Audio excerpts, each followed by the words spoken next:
നീ എന്തിനിറങ്ങിയാലും ദൈവവിചാരത്തോടെ ഇറങ്ങിക്കോ, നീ തോക്കത്തില്ലെന്ന്. അതാ ഈ വാക്ക്. യോനാ പ്രവാചകൻ മനസ്സിനകത്ത് കെട്ടുകണക്കിന് പ്രാർത്ഥനാ പുസ്തകം വെച്ച് പ്രാർത്ഥിച്ചൊന്നുമില്ല.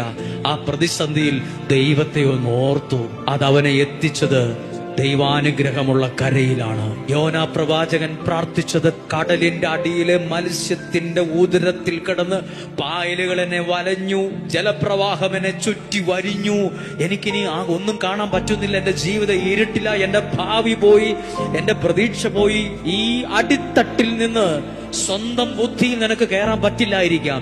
ഈ അടിത്തട്ടിൽ നിന്ന് സ്വന്തം ശക്തി കൊണ്ട് ഒരു സ്റ്റെപ്പ് വെക്കാൻ പറ്റില്ലായിരിക്കാം. ഈ അടിത്തട്ടിൽ കിടന്ന് ഒരു പടി നിനക്ക് മുന്നോട്ട് കയറാൻ പറ്റില്ലായിരിക്കാം. പക്ഷെ അടിത്തട്ടിൽ കിടന്ന് ദൈവത്തെ ഒന്ന് ഓർക്കാൻ പറ്റൂലേ? ദൈവത്തോടൊന്ന് പ്രാർത്ഥിക്കാൻ കഴിയില്ലേ? ദൈവത്തെ ഒന്ന് ആരാധിക്കാൻ കഴിയില്ലേ? ദൈവത്തെ ഒന്ന് സ്തുതിക്കാൻ കഴിയില്ലേ?